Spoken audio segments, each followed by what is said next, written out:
Diabetes Connections is brought to you by Animas Corporation, providing insulin delivery products for people living with diabetes and part of the One Touch family. And by Dexcom. Take control of your diabetes with the world's first continuous glucose monitoring system that sends glucose readings directly to your compatible smart device. Live life on your own terms with Dexcom. Hey, it's Stacey. This podcast is not intended as medical advice. If you have those kinds of questions, please contact your healthcare provider. This is Diabetes Connections with Stacey Sims. This week, a look at caregivers. When you have a child with type 1, it's not easy to step away and let somebody else take over. But the author of a new book wants to help us do just that. We want to create as normal of a childhood experience for a child with diabetes as possible, and also continue things that make healthy, strong marriages, like getting away from your kids every once in a while. Samantha Markovitz is the author of Type 1 Diabetes Caregiver Confidence. She's a wellness and lifestyle coach and has type 1 herself. Plus, let's get the grandparent perspective on this. It can't be easy to see your grandchild going through diagnosis. And then, if you have a close relationship, how do you get back to the fun? Grandparents are supposed to be the huggers and the protectors and kiss and hug and laugh people. It was terrorizing. I have to say, it was terrifying. Rose Greenbaum shares her story. She's turned that terror into a passion to help others. And we continue our Shoptalk segment with The Faces of Diabetes, a book, and so much more. It all starts now on Diabetes Connections. Welcome to another week of the show. I'm so glad to have you along. I have wanted to do a show about caregivers and babysitters and grandparents for a really long time, and I'm thrilled to be able to bring you that today. Diabetes Connections, if you are new to the podcast, aims to educate and inspire about type 1 diabetes by sharing stories of connection, by talking to the celebrities and the athletes and the artists in our community, as well as the healthcare companies and the tech folk that really help us move things ahead, right? But also by having conversations with, quote, everyday people touched by type 1 diabetes. And those everyday people are really the heart of all this, because we learn so much from each other about doing this day in and day out. So that's one of the things I'm excited to talk about today. I think today's a real everyday kind of thing. Even though Samantha Markovitz, who we'll be talking to in a little while, has written a book, she's also got an incredibly, I don't want to call it ridiculous, but let's just call it not the best diagnosis story. You'll hear about the negative things she heard when she was diagnosed as a young adult. And you'll hear a lot more about how she turned it all around and now wants to help others. My son was diagnosed right before he turned 2 back in 2006. I don't have type 1 myself. I do have a background in broadcasting, local TV news and radio, and that's how the podcast came to be back in 2015. Our community connection today is a family connection. Rose, who you'll be hearing from in just a little bit, is my aunt. She's my mom's sister. Now, we are a pretty small family. I'm close with all my cousins, including Rose's daughter, Lara. Lara's son, Aaron, was diagnosed just a few years after my son. And until then, we didn't have any type 1 diabetes in our family. As far as we knew, who knows? We have parts of the family that we have lost touch with, or, we just don't know about. But I'm really excited to share Rose's story here, because the perspective of a grandparent isn't something I've heard a lot about. And I don't think we've featured here on Diabetes Connections in the 2 years that we've been around. And, it's funny for me to talk about grandparents and caregivers, because maybe I'm a bit of an outlier, but I think it has a lot more to do with being diagnosed, my son being diagnosed before Facebook. You've heard me say that before. But we never had a problem with caregivers. I mean, we had issues pop up, but when my son was diagnosed, I worked full time. I was an early morning radio show host, so I left my house at 3:30 in the morning. My husband owned a restaurant, so he got home about midnight. It made doing overnight checks really easy for those first couple of years when we did them, but it was not the recipe for seeing each other very much, and we always needed help. Both of my kids were in daycare when my son was diagnosed. He was 23 months. My daughter was not yet 5. And they went right back. He went back to daycare just a few days after we got home from the hospital. I have said before, we have been extremely lucky. There was a woman at that daycare who had a medic background. Our joke was that she knew more than we did. She didn't have a diabetes background, but she didn't have any trouble giving shots, and she learned awfully quick. And I was like, can you keep him overnight? I was so scared. But she did great. And my mom and dad were more than willing to help, although they were so nervous. They really wanted to make sure that, as my mom would say, life goes on, life goes on. We had a planned trip just 3 months after my son was diagnosed with my college roommate. We were going to Vegas for like a parents' getaway. We were so excited. And I called my mom and said, we need to cancel the trip. And she said, no, that's a terrible way to start this. You need to show your children and yourself that life goes on. And I said, but what am I going to do? You got to watch him. Are you going to give him shots? And she said, no, absolutely not. I'm not giving him a shot. So I said, Mom, you have to, we have to figure something out here. And she said, I'm going to hire somebody. I will bring in help. We will figure it out. And it turns out that one of the women at the daycare was training to be a nurse. She was in nursing school, and God love her, she came over and gave my son shots. I took many phone calls in the elevator at the Aladdin out in Vegas, but we still went. And they still made it work. I don't know if it was ignorance being bliss right there at the beginning, but it was fantastic. I'll be honest with you, it really set the tone for how we have tried to show Benny and those around us that diabetes is difficult. Diabetes will slow you down, yes, but it will not stop you. And as long as you care and you pay attention, you can take care of a kid with type 1. All right, let me tell you a little bit about Animas, our sponsor. Choosing an insulin pump is an important decision, and I feel very fortunate that our certified diabetes educator really worked with us to educate us about all of our options. She listened to what we wanted in an insulin pump. After nearly 10 years with Animas, I know it was the right decision. My son was 2 when we started with Animas. He's now 12, and we continued to be impressed with everything, including the stellar customer service. That's why I'm so glad to be able to tell you about our experience and why I'd really urge you to learn more about Animas insulin pumps. Just go to diabetes-connections.com and click on the Animas, part of the One Touch family logo. Hey, since I just mentioned our fabulous educator, I want to tell you a quick story. So our educator is Lynette, and I featured her in an episode way back about choosing an insulin pump, how to choose it, not which one to choose. Lynette is fantastic. And one of the reasons why she is such a great diabetes educator is because, unfortunately, her 2 sons have type 1 diabetes. But the reason I'm telling you about that, Jeffrey, her younger son, is an amazing camp counselor. He's really close with Benny. They're just fantastic. And her older son, Jeremy, is a doctor. Yes, he has type 1. He has completed medical school, and he just got married. So congratulations to Olivia and Jeremy. It's an underachieving family, but we wish you all the best and many, many congratulations and much happiness. I just think it's great. I'll be seeing Lynette soon, and maybe we'll do another What Pump to Choose episode soon, since there have been so many changes in just the last 2 years. Another thing I wanted to make sure to mention, I did a whole episode with Ann Imber, a bonus episode about Hurricane Harvey relief in T1 Team Texas.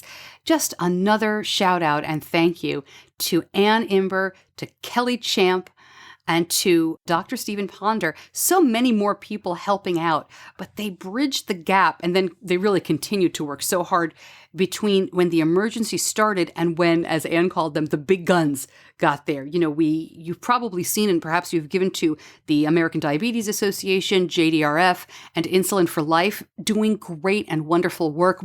Such amazing pictures of what they're bringing and have brought to the Texas area affected by the flooding. But this little team, this T1 Team Texas, they jumped in and they did not wait, and they saved lives. I'm hoping to talk to them when things calm down, maybe about emergency preparedness, lessons that they learned. But I learned that there are really true heroes out there. They are selfless and wonderful, and our community owes them and so many others whose names I don't know and probably will never know. We owe them so many thanks. It's difficult to imagine being without the most basic supplies when many of us are using more advanced supplies, right? So just incredible stuff. Okay, let me tell you about Dexcom. We've been dealing with type 1 diabetes, as you know, for more than 10 years now. Benny was diagnosed in 2006. I'd heard about the teen years, but like a lot of parents, I thought we would be different. Oh, silly me. Here we are, and here comes some incredible physical changes and wild hormone swings. I can't imagine managing diabetes during this crazy time without the Dexcom continuous glucose monitoring system. We can react more quickly to highs and lows and adjust insulin doses with advice from our endocrinologist. I know the G5 Mobile is helping to improve Benny's A1C. There is no doubt about it. CGM-based treatment requires finger sticks for calibration, may result in hypoglycemia if calibration not performed or symptoms expectations do not match CGM readings. For more information, go to diabetes-connections.com and click on the Dexcom logo. When Benny was diagnosed, way back when, 11 years ago this December, he was the first person in our family, my husband's family, to be diagnosed with type 1. And then a few years later, Benny's older cousin was diagnosed just before he turned 7. This is my cousin Lara's son, Aaron. Second cousin? Cousin once removed? I don't know. But Lara is now a huge player in JDRF in New Jersey. She is so involved in the advocacy. She's been the advocacy chair. She's making a huge difference. Aaron went to JDRF Children's Congress 2 years ago. We briefly spoke to him for that episode in 2015. He is such a smart kid. He's an active kid. He's into robotics. He's into crew. I do not know much about rowing, but it's a sport where you really give it your all. Not an easy balance with type 1. But when Aaron was diagnosed, of course, my cousin called me. We're a pretty small and close family. But, I never really talked to her mom, my Aunt Rose, about what she was going through until today. We're going to hear a lot of caregiver advice from author Samantha Markovitz, but I thought we'd start with our community connection this week because this is how so many grandparents feel. Here's my Aunt Rose Greenbaum. It's always interesting to talk to people on the podcast that I know outside of the podcast. And I don't know that I've known anyone longer than my next guest. That's because we're related. This is so exciting for me to talk to my Aunt Rosie. Rose, thank you so much for being with me today. This will be fun.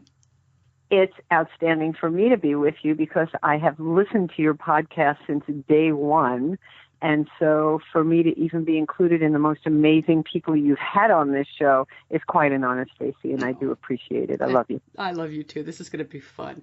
So we should establish, of course, that we unfortunately have more than just being related in common. We have 2 kiddos in our family who have type 1. My son, of course, Benny, and my second cousin, your grandson, Aaron. Yes. Correct. So, yeah. Tell me about Aaron's diagnosis from your perspective. So Aaron was diagnosed at the age of, 7? He was right before his 7th birthday. He was about to get on a plane with his dad and for the first time stay with Grandma Rosie by himself. And the diagnosis came in. And of course, my dream was shattered about having my child. In a very selfish way, it was shattered. But Lara had called me up over the weekend and said, Aaron's not feeling very well. I'm not sure yet. I'll call you later. And she kind of hung up. And, kids at 6, 7, they have colds, they have flu, they have whatever. Monday morning, she called me up, and as calm as could be, with terror in her voice, she said, I know what's wrong. I've spoken to Stacey. I know exactly what's wrong. Aaron's diabetic. And I said, until you get to the doctor, don't make decisions on your own. And of course, her decision on the fact that her son was diabetic was absolutely correct. And he wound up at CHOPS in Philly. So I didn't really hear much after that because as a grandparent or aunt, uncle, or anybody other than the family, I'm sure you understand that your primary concern is learning how to keep your child alive in the first 3 days that you're in a hospital. So that was my initial beginning into his diagnosis. Was it hard for you to not get on a plane and go right up there? Stacey, I kept a little journal for a while, And, grandparents are supposed to be the huggers and the protectors and kiss and hug and laugh people.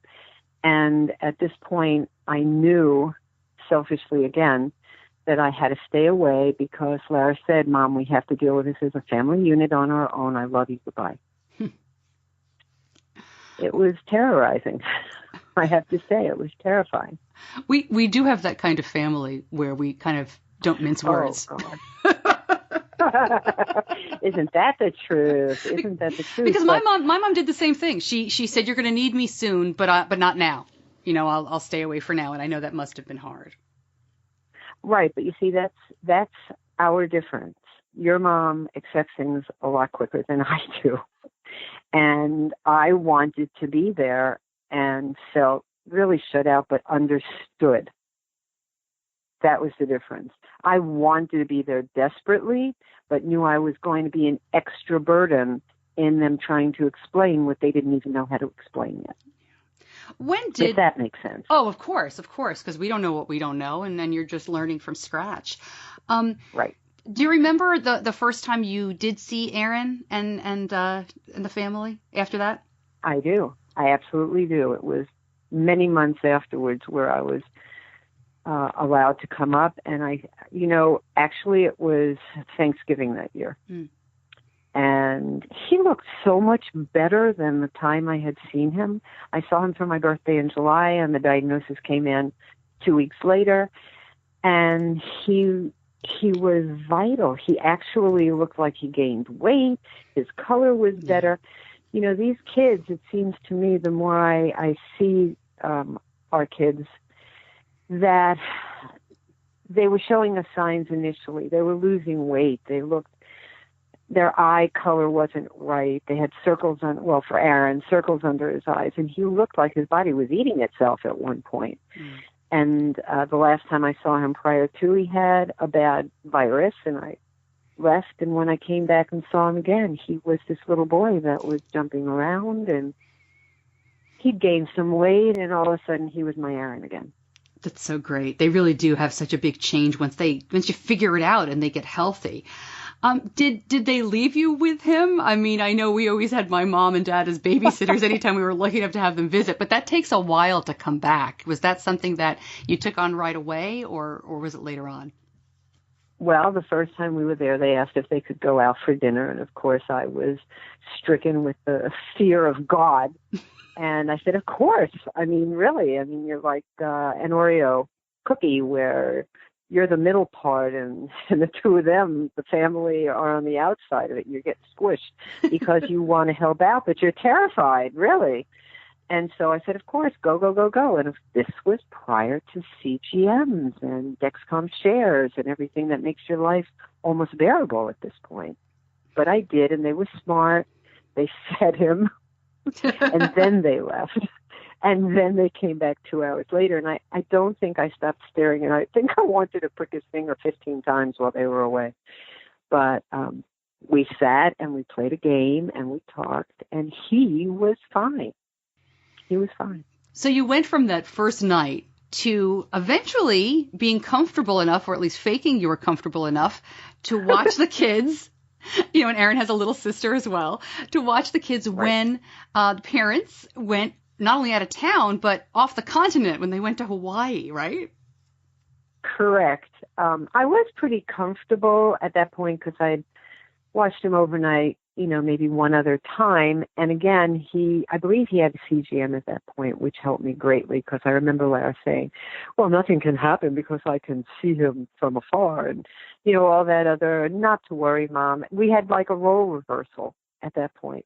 And so we kissed, said goodbye, and I have to say this story was the funniest part, if you can have a funny part in dealing with type 1s.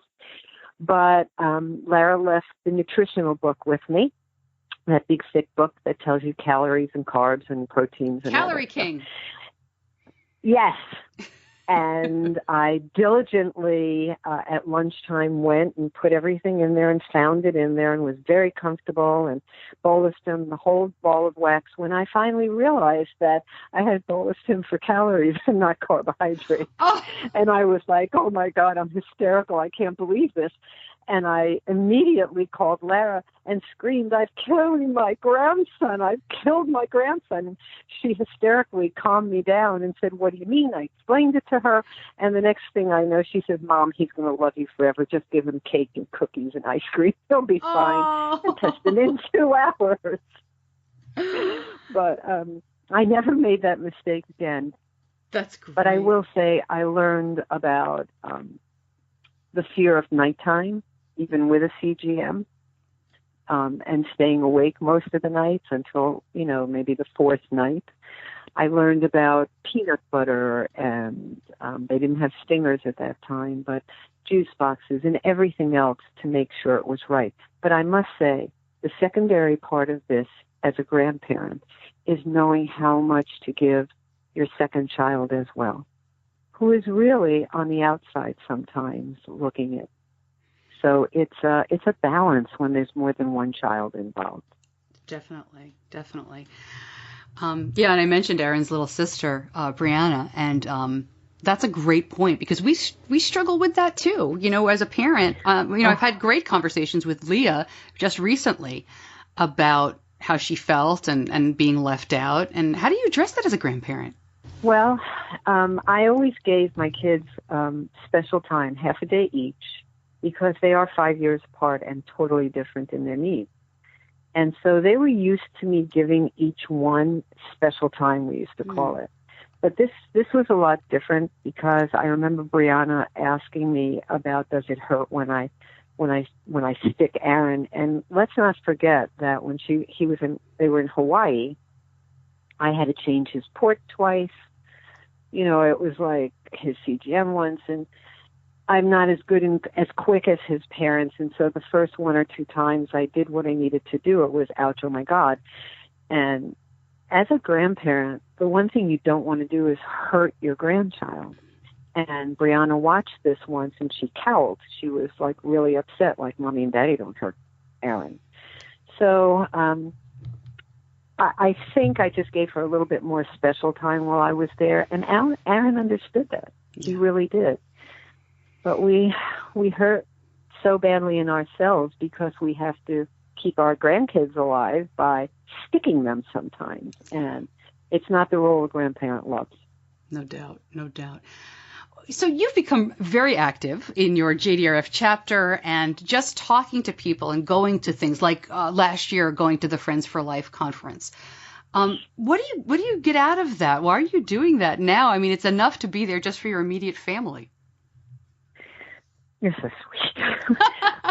7 years ago, I wanted to start a grandparent group.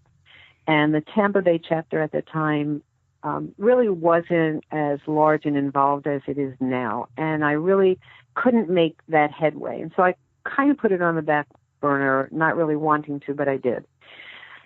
When I went to the Friends Conference, which every single member of a family should go to, it's unbelievable. And congratulations for doing what you did this year with your closing speech. Thank you.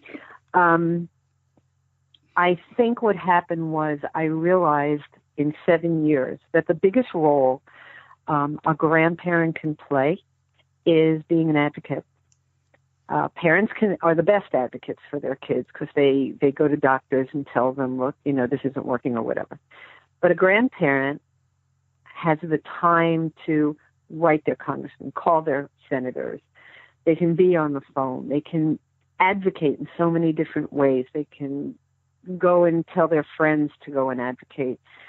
The one thing that was missing at the Friends Conference was an advocacy track. And so I suggested that last year, that when your grandchild is first diagnosed, you don't know what to do. You just don't know what to do. And as my grandson said to me, "Grandma, you have to do everything Mommy and Daddy do. Because when I'm with you, you have to be Mom and Dad." Right. So I made a decision this year that I was going to put my big girl panties on, and I was going to start the first chapter in my county, in Pasco County, Florida, and become an advocate for JDRF. Are you looking to make more contacts with grandparents? Are you trying to get this outside of the county? Tell me a little bit more about what do you need? What are you looking for? Okay. Originally, we were 4 ladies who found each other in my development who had grandchildren with type 1. Wow.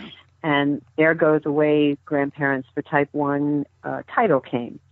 And then what happened was it morphed into my desire and less of what these lovely women who support me completely wanted. And so I contacted the national and said, I want to start a chapter for type 1. I was told that I had to communicate with the Tampa Bay region because we were all one big unit, that I couldn't be by myself. And so therefore, even though I wanted this to be totally grandparents, it morphed into a regular called Cups of Hope, and we invite anybody who has anything to do with type 1s, whether it's parents, grandparents, aunts, uncles, and my special request is to have a neighbor, as my daughter does, who knows how to respond if they're not around. Oh, that's great. So that if, let's say, the grandparents are visiting and, aren't 100% confident, there's someone who's close by who can, swing by and help with an inset change, something like that. Absolutely, because the only thing I had in the beginning was the number of the hospital, 911, and their doctor. That's just not sufficient. You want somebody immediately, and you want somebody who's comfortable with the child. And if it's somebody who's a neighbor and not quite related and willing to take the risk for you, that's the best thing. So what I've done lately, Stacey, is I have gone to the pharmacies and had an excellent response from them. And I have gotten some type 1 families that didn't even know I was around yet because I'm so new, and have guided them into the path that they need for education, advocacy, and support. That's fantastic. It's given me a different life. It has, Stacey. It's given me a different purpose in life, even though I'm still a working grandma. What is your advice to other grandparents? Because this is such a difficult topic. They don't want to go too far and hover. They don't want to back off too much. There's so much fear. What is your advice? My advice, first of all, is for the grandparents to find me in Pasco County or find a support group who can give them the guidance and take away the fear and learn how to invite your grandchildren into your life again and not worry about the food. These kids learn so quickly how to support themselves that it's remarkable. And this is their life. Don't mourn it. Don't get so upset about it. I have a grandparent whose daughter gave her a Dexcom share link, and this poor woman is on it 24/7 going, oh my God, when I met her. And I said, put it down, don't look at it, and let them live their lives, because by the time you see what it is, they've already made their corrections. So get a little less involved when you're far away, be supportive when you're there, hug them and kiss them like there's nothing wrong with them, because there isn't anything wrong. This is their life. Let them learn to live it and be happy, and encourage them to be in sports. It's their life. It's like anything else. They have to live with it, and so do we. I'm not going to miss a day. How's Aaron doing? Oh, my God. He wouldn't eat in the beginning because he knew he was going to get a shot when he was a little guy. That was his reaction. It was awful.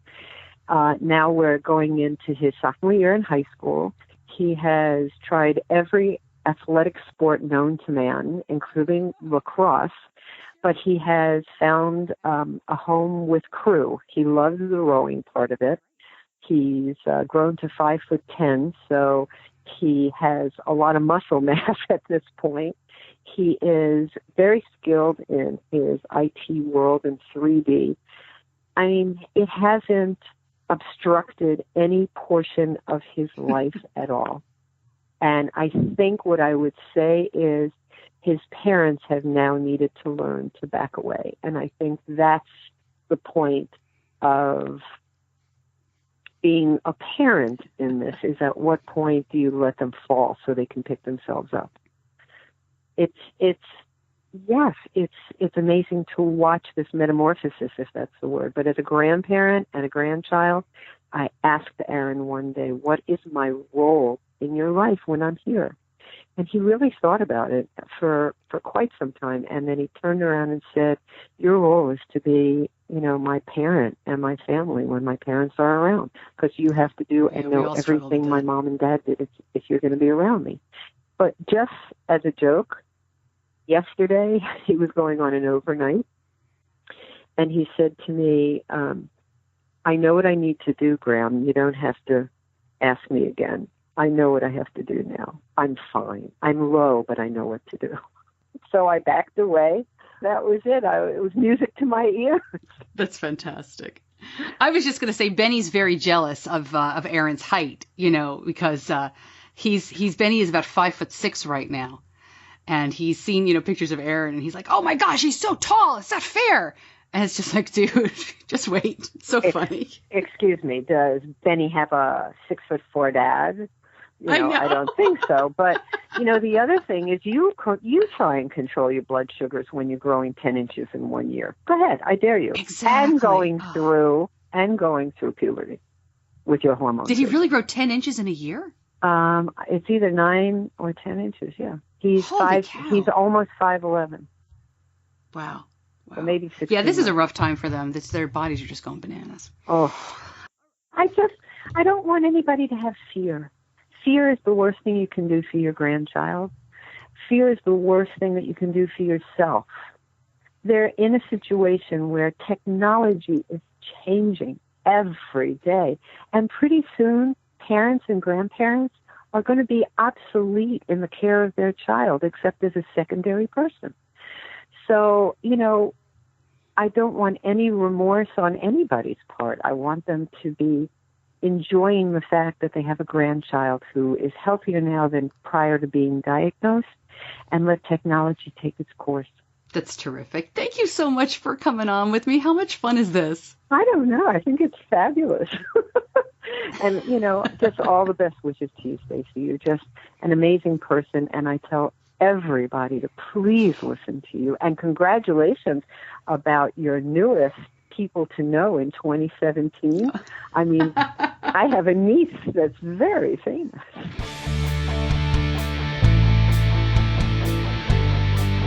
You're listening to Diabetes Connections with Stacey Sims. My Aunt Rosie is a pretty cool lady. I will have all the links to her Tampa area group and some more info about grandparents. I'm sure she'd be more than happy to help with you if you want to start something in your area. And she referenced the Friends for Life conference. We were there together 2 years ago, which was a lot of fun. And I think that's really where as she said, she really wanted to get more involved on the grandparent track, as she said. Well, my next guest had a big impact at the Friends for Life conference this past summer. Samantha Markovitz headed up a session for grandparents at Friends for Life. We talk about that and a lot more, including her terrific book. It's a workbook that can really help you out, and her really awful diagnosis story. And that's where we start. So I was diagnosed in 2014 when I was 22 years old. So it was about 3.5 years ago now. And some days it feels like it's been a very long time. Some days it doesn't feel like a long time at all, like you said. Basically, my diagnosis story, to make a very long story as short as possible, has to do with me not feeling well. And there are kind of several places along the way where medical professionals definitely had the opportunity to be like, hey, let's just check your blood sugar. It really would have just taken testing 1 drop of blood or ordering labs along the way. And the kind of refrain that I kept hearing was, but you're a healthy young woman. So you can't possibly have anything wrong with you. Nothing serious anyway. And this was obviously before I had learned the thing that we all learn once we're dealing with diabetes in our lives or with someone that we care about, which is that you really have to become your own advocate. And I hadn't learned that lesson yet. So I was not feeling well for quite some time. And I had a new doctor that I was seeing as a result of not really being satisfied with my old primary care physician kind of saying, hey, I think you're being a hypochondriac. I'm not going to order these labs. Yeah. That's not something you like to hear from your doctor. I respected her medical authority, but I didn't really like the way she treated me with that concern. which was just something that I just felt I knew something wasn't right.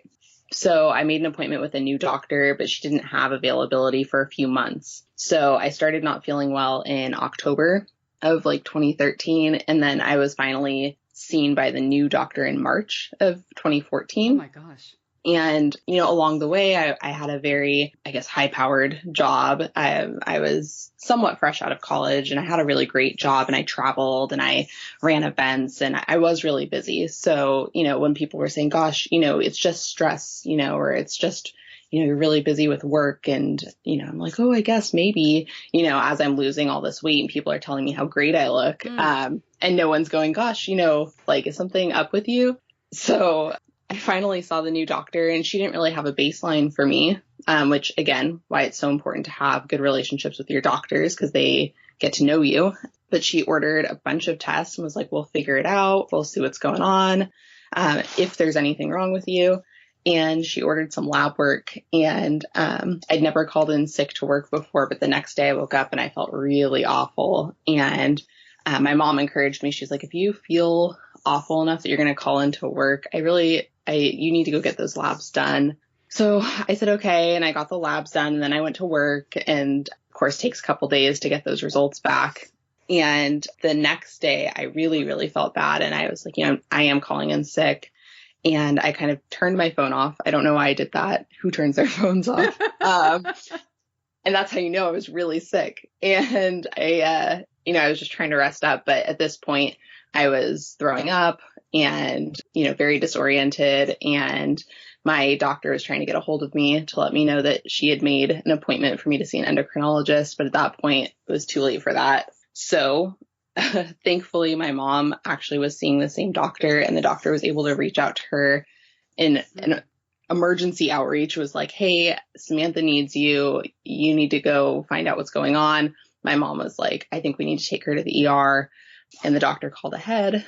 And I remember my dad carrying me from the car to the emergency room. And I remember being like, I can walk. This is ridiculous. Wow. But clearly I couldn't. I was in the throes of DKA. I was very, very ill. And it was a lot of it that I don't remember. I think all of this happened in the span of a half hour where I wake up in the ER and then I wake up in ICU, and it turns out it was over 12 hours. Yeah. And I'm sure my parents are scarred and I don't remember most of it, but that's kind of how I got brought in. And then they stabilized me in the ER, and then I was moved to ICU. And then I was in ICU for several days. And then they moved me to the general part of the hospital. And then eventually they released me to go home. But I'm very fortunate that I made it through that experience. And I'm very fortunate that I really walked away essentially unscathed. How long were you in the hospital for? I want to say I was there for maybe a week. Wow, yeah. Close to a week. So that was a big medically traumatic event. And I remember waking up in ICU, and this is where you're going to go, oh my gosh, because everyone just cringes at this story. But the endocrinologist on call comes into my room now that I'm awake, kind of. And she goes, you'll never wear high heels again. You'll lose your feet, and you'll lose your driver's license. Who is this horrible person? What? An endocrinologist said that? Yes. So that was kind of my initiation into this new diagnosis. I was very, very ill. Like I said, I wasn't really with it. It still took me several weeks after I was out of the hospital to really be able to rejoin the world. And so this woman comes in, and she's supposed to be the doctor that's caring for me, or overseeing my care, I should say. And I was just floored. So that was not the best introduction to diabetes, right? I mean, I'm pretty certain that at the children's hospital next door to where I was diagnosed, that's definitely not what they tell people. Oh, yeah. So let me jump in and just tell a very quick story that happened to us. My son was diagnosed at a children's hospital. He was 23 months. And I knew, like most people, just enough about diabetes to get everything wrong. I was also a TB health reporter, so I really knew just enough to get everything wrong. And I remember the pediatric endocrinologist, who we still see, Dr. V, came in and he sat right on the floor with Benny, and he got right into the nitty-gritty. Oh, it was fabulous. He's an amazing guy. And I remember saying to him in the hospital with all the questions, I said, okay, do I have to listen, do I have to cut his toenails differently? I mean, he was my baby. Like, we're still doing all that stuff for him. Right. And he looks at me, and Dr. V says, all right. Like, you could see it in his face. He was like, I am now dealing with a moron. But he said, I mean, not really. But he said, I want you to take everything you think you know about diabetes and just throw it away. That is old school thinking. And we're going to start, the re-education starts now. And on, no circumstances are you going to have to worry about your child's toes. And the exact opposite is what that doctor said to you. That's horrible. Yeah. Well, I love hearing that story because that's a way better story. And thankfully, when I talk to families that I work with, so far I've only heard good stories like the one that you just told me. I mean, there's no such thing as a good type 1 diabetes diagnosis, but, on the scale, that's much better. And so I think that just kind of like set the tone. My uncle has type 1 diabetes and he's a doctor and he has a family, and he doesn't live in California where I live, but he happened to be rolling through town the day that I was in. Oh, wow. That I was diagnosed. So that was very lucky because he kind of came in and set everybody straight on my behalf. And that was really important. And my mom's best friend, since she was in second grade, has had type 1 diabetes since she was a little girl. And she came and sat by my bedside and looked at me and she said, I'm sorry that you're joining this club. And it was very emotional, but she looked at me and she was like, I'm going to be here and I'm going to help you. And, I think having those people in my life to be like, we live with this and we really know what's going on and we can tell you, that was a huge, huge help. Yeah, man. Have you gone back or sent an email or anything to that physician, or is it just better moving on? It's something I've still thought about. What happened actually is, so after I left the hospital, her office called me and was like, so we'd like to schedule your follow-up. And I said, well, thank you so much, but I won't. Yeah, I'm not talking to that lady again. Exactly. I was like, I won't be seeing her. And it's interesting because I live in Orange County, California, so it's not middle of nowhere by any means. And we have some great, hospitals here. The hospital I was diagnosed at, St. Joseph's, is supposed to be a wonderful hospital. It's right next door to Children's Hospital of Orange County, or CHOC, which is a great hospital. We have Hoag, all of these great facilities that, win awards and have great doctors. And so I think it was just really shocking how my diagnosis kind of went down and what I experienced with that doctor. I actually, my uncle was like, we need to request a CDE to come in and talk to you. And they insisted they didn't have one, which I know is untrue. Wow. I don't know why they told me that. And they sent in a dietitian who primarily works with people with type 2 diabetes. And I had both a dietitian and a nurse tell me during my stay that if I just ate better and exercised, it would go away. Oh my gosh. All right. So, but yeah, Stacey, I was frail. I was just diagnosed. You know how that is. So anyway, I don't want to take us too far off the path, but just to give you an idea, that was what my diagnosis was like. And I think that really set the stage to really want to become as educated for my own health and well-being as possible. And then, eventually wanting to help other people do the same.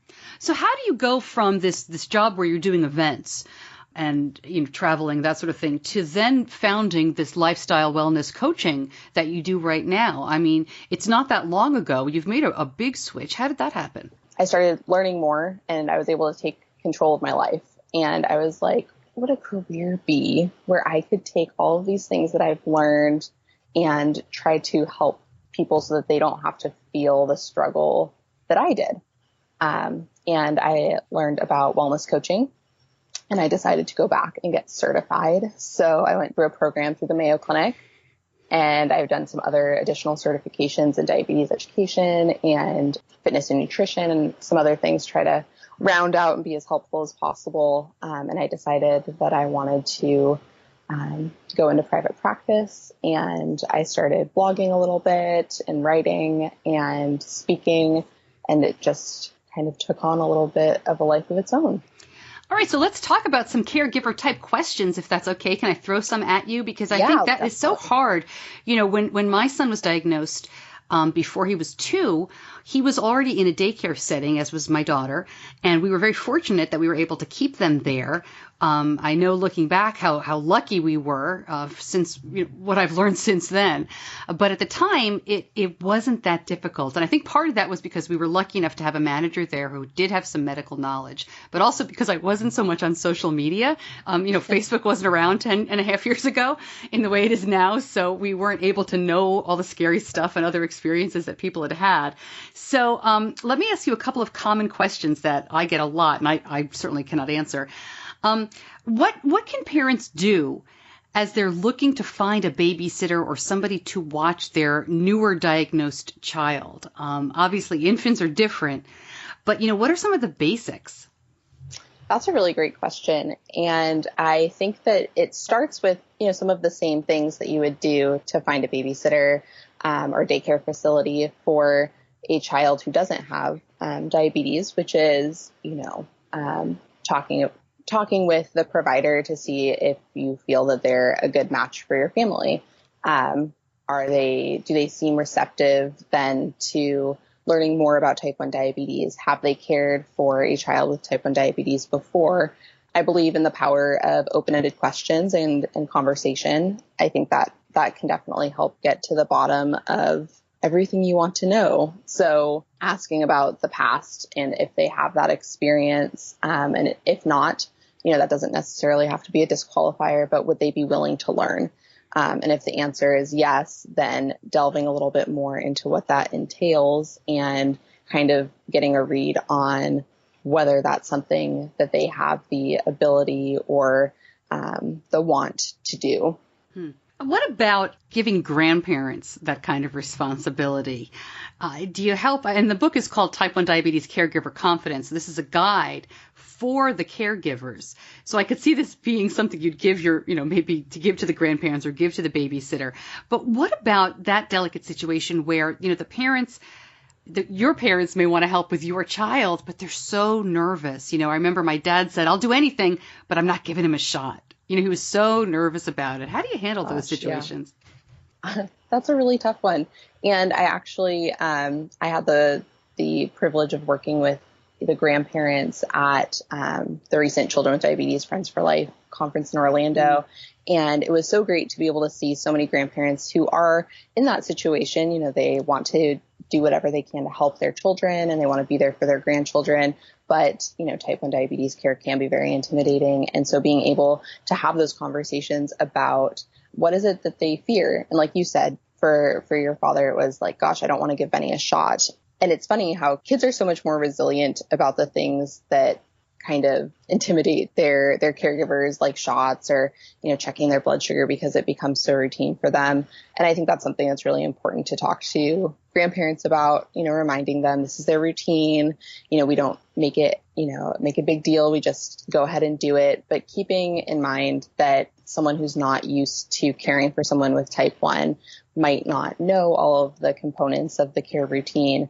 Like in the book, for example, in the back, there's kind of a template guide for the information that you would want to leave with someone if they were going to be caring for your child. Grandparents are no exception. It's great for them to have that information and to discuss it with them beforehand to make sure that their fears are addressed and that they feel calm and prepared. They're trained on the glucagon. Hopefully they'll never have to use it, but just to know that, they are prepared for that kind of worst case scenario, but that mostly they're prepared for just the general routine care, checking blood sugar, giving insulin, making food choices, what outings look like, and reminding them that still their beloved grandchild and them having type 1 diabetes doesn't change any of that, just means they need a little bit more hands-on guidance. Yeah. When you were talking to the grandparents in person, I'm curious, were there any real common questions or fears? There were. There definitely were a lot of questions about food. I think we live in a world where there's still a lot of pervasive old information about diabetes. Should I, stock my house with sugar-free stuff, or, what can they eat?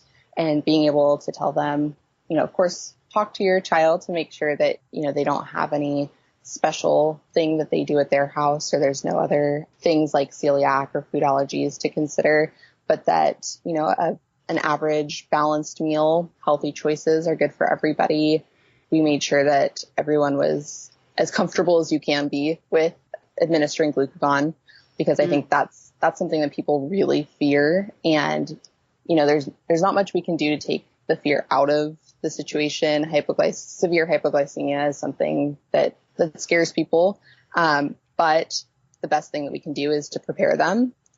So having them practice what that looks like to take it out, mix it, draw it back out, and deliver the shot, I think made people feel better about, well, this is a scenario that I hope I'll never see, but if I did, I would know what to do.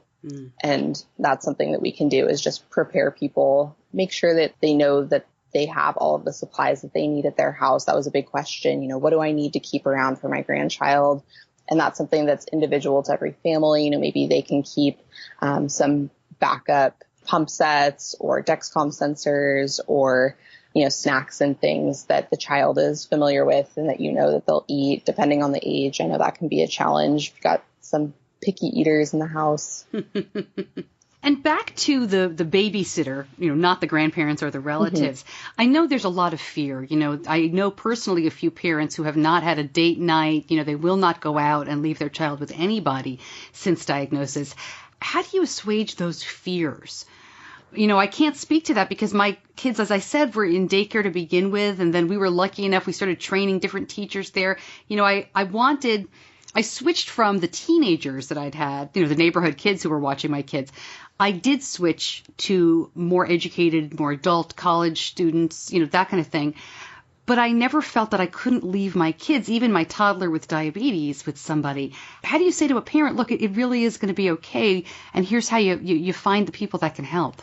Gosh, that's a common fear. I hear that a lot. In fact, that's one of the things that inspired me to write the book, because I did hear that a lot online, especially where people were like, my child was diagnosed 5 years ago, and since, my husband and I haven't left, him or her for even an evening.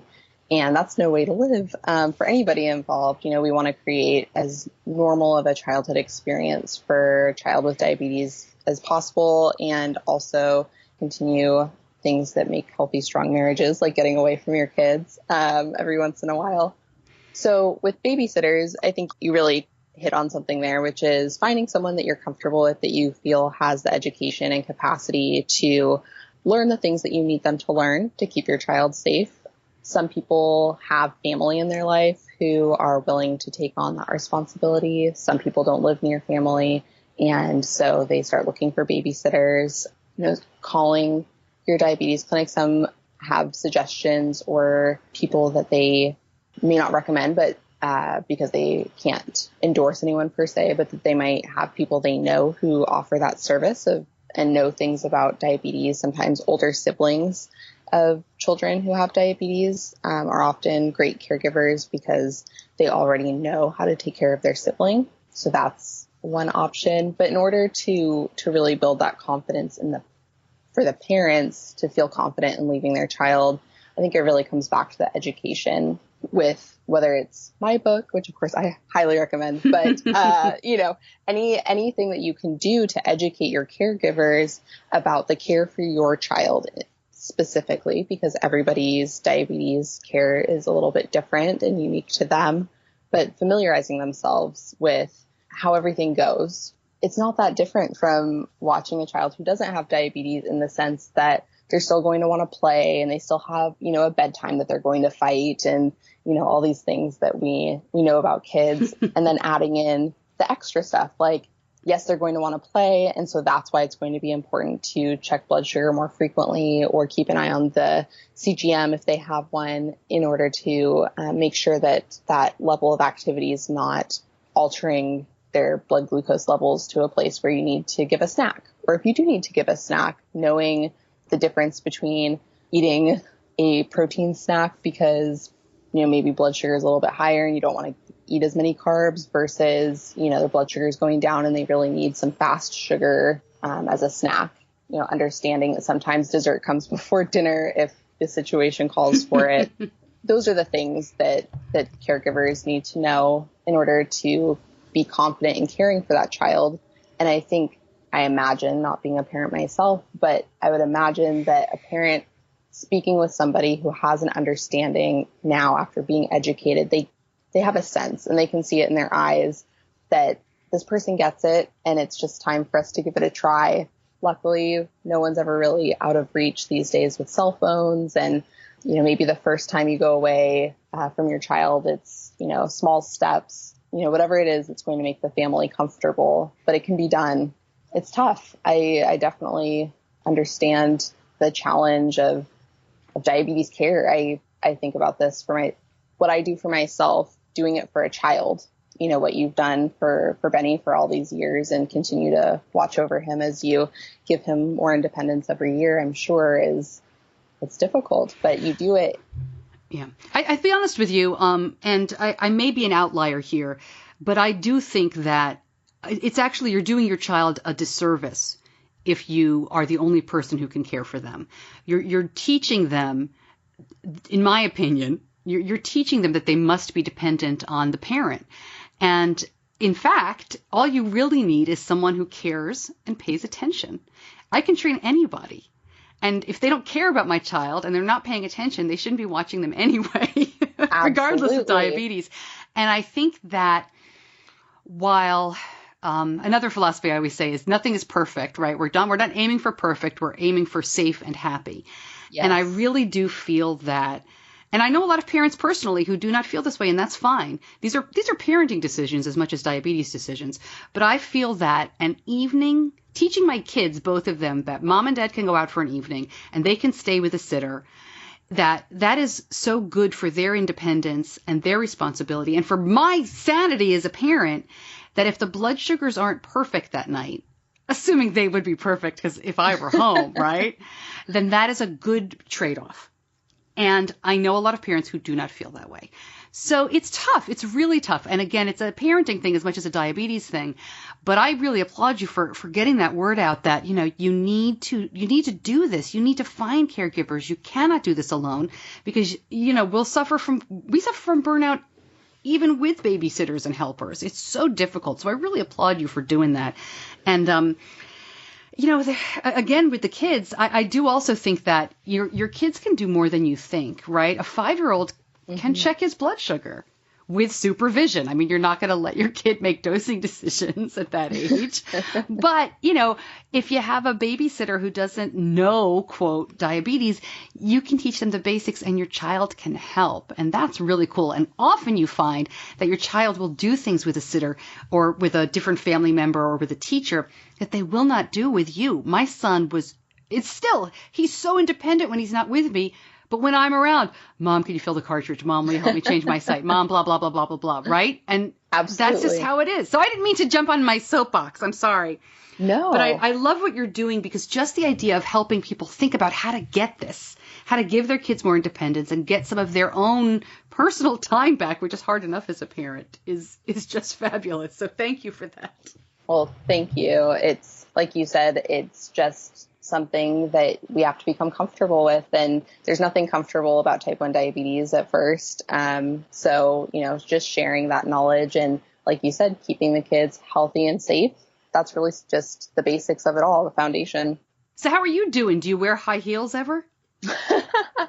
I sure do, but only when I want to. But every time, I kid you not, every time I put on high heels, I think about that. And I say, I wonder if she's thinking of me now, that doctor. So yeah, I'm doing great. Thanks for asking. That's funny. And tell me a little bit about your business, about your coaching. Is it only diabetes, or do you do other types of wellness coaching?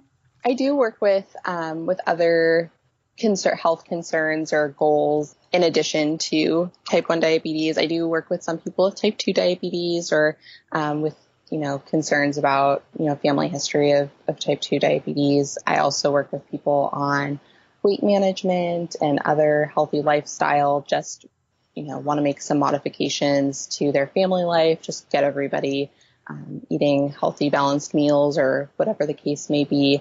But working with families and individuals with type 1 diabetes is obviously a huge passion of mine and something I do frequently. And I just love wellness coaching. It really empowers people to successfully reach their health and wellness goals. And it helps people not just, I think people talk a lot about accountability when they're talking about health goals, which is important, but it's also important to have someone, I think, who can help bridge the gap between what your doctor or care team is asking you to do and actually doing those things. And that's where I try to be the support for people. The foundations for wellness coaching are found in positive psychology and motivational interviewing. So there's just a lot of good inner work that comes from working on your goals with a wellness coach.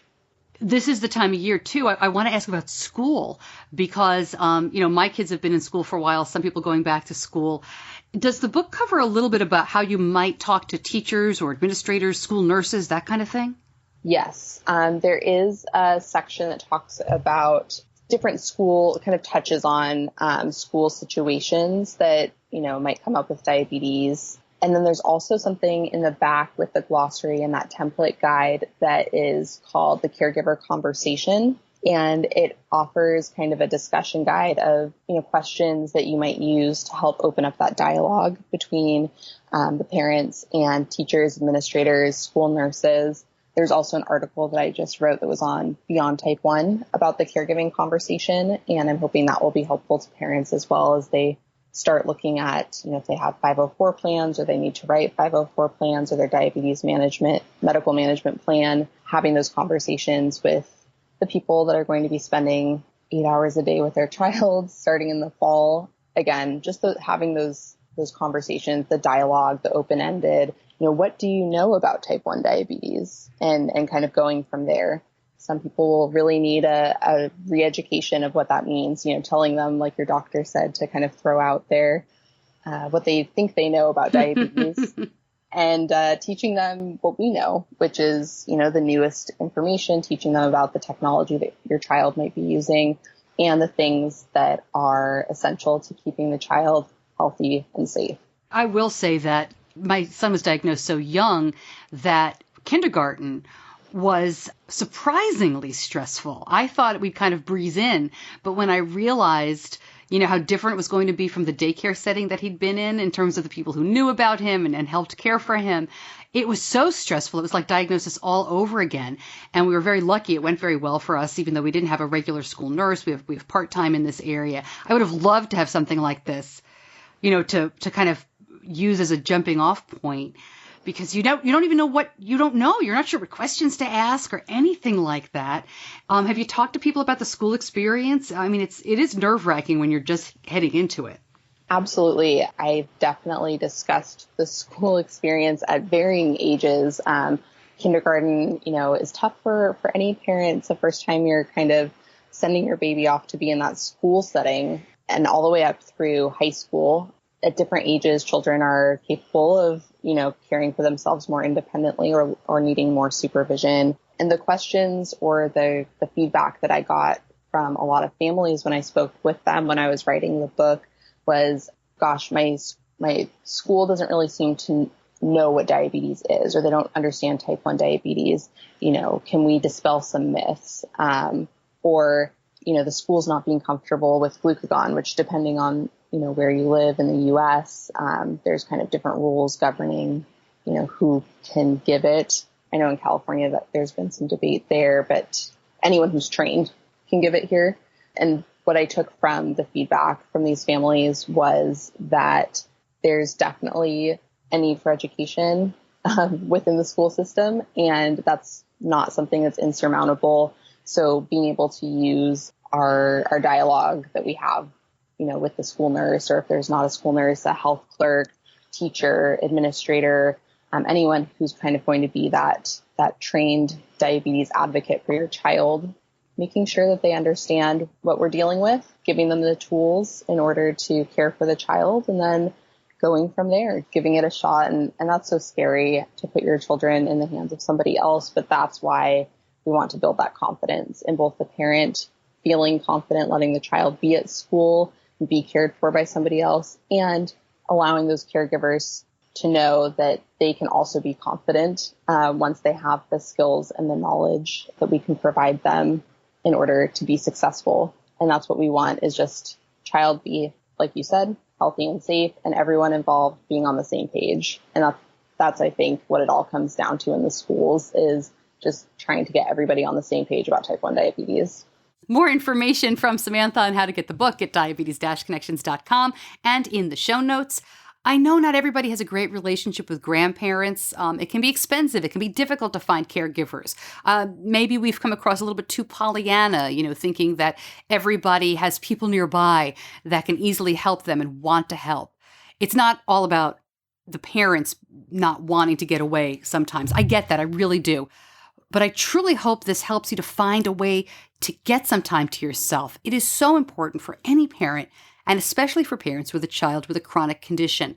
If you don't have a grandparent nearby, and babysitters are expensive, maybe find other type 1 families in your area, form a babysitting co-op, or call JDRF in your area and find a sitter. That didn't work for me. I called my chapter way back when, and they told me I was on my own. The chapter has changed a lot since then, but it certainly does happen, and we shouldn't pretend that it doesn't. A lot of times you have to do the hard work to find this stuff, but I talk about the negatives of Facebook and social media a lot. This is one where it shines.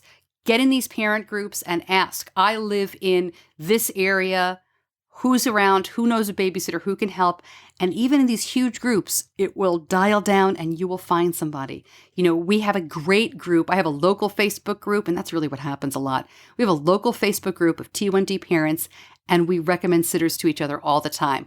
I am fine using the teenager down the street when I still needed a babysitter, but a lot of people are not. You want to have somebody who's very educated about diabetes. That's up to you. There are many ways to go about this. And if you're really having trouble, let me know. I will help you out. Stacey at diabetes-connections.com. I may not be able to find you a sitter, but maybe I can help you work it through. So, give you the tools that you need to help you find one. And as I say all the time, you do not need an expert. Were you an expert when your kiddo was diagnosed? I certainly knew nothing, and I had never given a shot in my life. It was terrifying. But what you need is somebody who cares and somebody who pays attention. All right, I'll get off the soapbox now, but I feel very strongly about that. I knew too many people who've never had a night out since their kids were diagnosed, and that is just not good for anybody. So I hope this helps.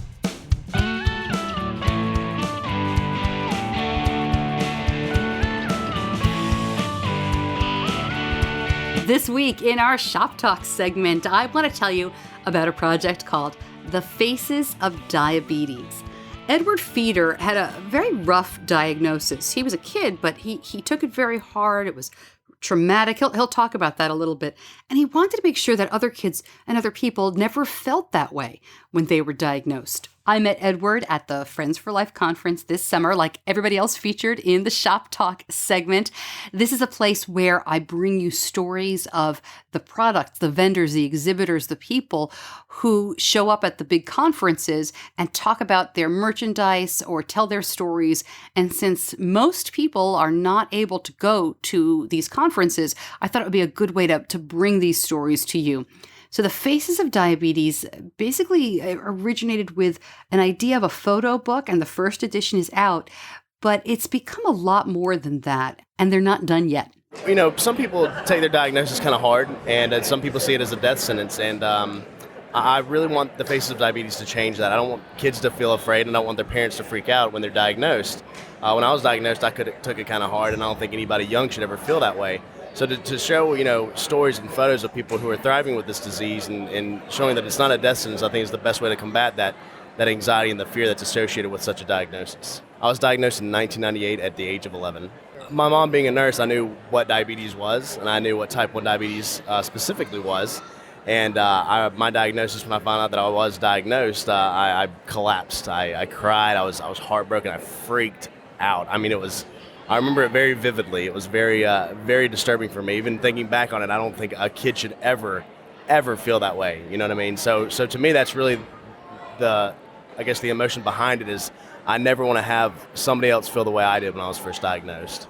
My heart goes out to you, Michael. Yeah, it's all right. Yeah, you do hurt. Better things are coming from it. So how'd you find the people in the book? Well, I grew up going to a diabetes camp that I now actually work at. And so a lot of people are from the camp and just networking, really. I basically put a Facebook group together and just started inviting everybody I could into this group in hopes that, I would have enough to fill a book. And, I told them to invite their friends that they knew, and just one thing after another, I think the group now has over 800 people.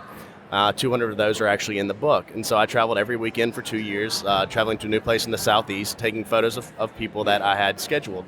Once we got it done, I got with a designer and we designed a book that also took us another year. And we finally got the book out 2 months ago. So it's been a very long project. It took a lot longer than I thought it was going to, but you stay towards it, and you pursue it, and it'll eventually get done. Yeah, we are selling them. They're $30 a piece. You can get them, of course, at the booth here, or you can get them online. It's a $6 charge on that, so $36 total. And we give away the ebooks. So if you want an ebook, by all means, just contact me. We have them on the website for sale for $20, and I'm going to put air quotes there, but I don't really care to sell them. If I could give the books away for free, I would. It's just one of those things where we have to keep it going somehow. So I give the ebooks away. If anybody wants one, by all means, please reach out. But yeah, the books alone are $30. I love them to death. I think they're beautiful, and I think they came out really well. Anything stand out to you? There's so many great pictures in there. Oh man, my favorite one's the dodgeball picture. By far, that one, I put a lot of effort into that one, and it just the ridiculousn's behind it, I think is probably why it's my favorite one, because I'm a big fan of comedy and anything humor. So I really enjoy that photo. But most of the photos that show any kind of personality are going to be my favorites, because I have a lot more emotional ties to the photo, because I was the one there, shooting all these people and kind of connecting with them while we were doing the photo shoot. So I hate to ask you, because I know you just came out with the book, but any other plans?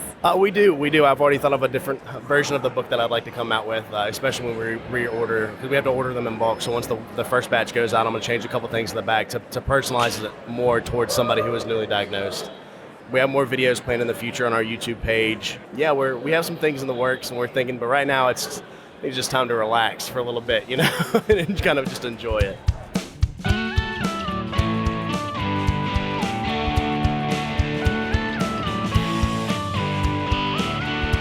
If you'd like to get a copy of Faces of Diabetes and that free digital version that he mentioned, just go to diabetes-connections.com or click on the link in the show notes. And that dodgeball picture that he mentioned, that's actually on the Facebook feed on Diabetes Connections on Facebook. That's on our Facebook page. It's a great picture. I can see why it's his favorite. Very, very cool.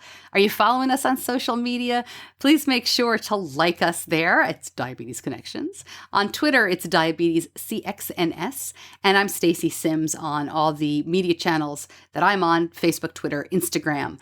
And you can always find me at diabetes-connections.com. I like Faces of Diabetes a lot. I was watching them over the last couple of years put this project together.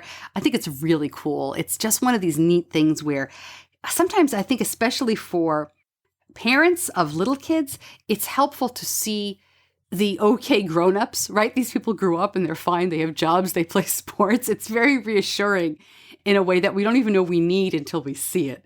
So I appreciate that they've done that.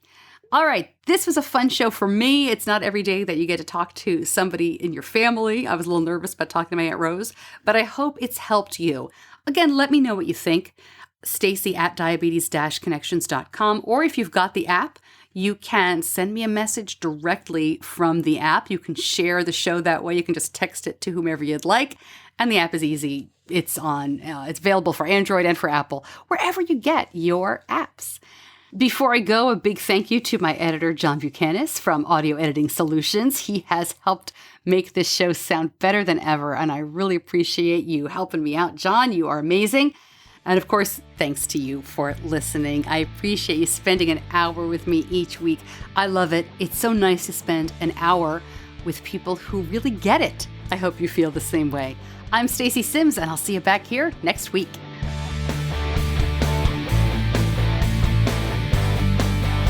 Diabetes Connections is a production of Stacey Sims Media. All rights reserved, all wrongs avenged.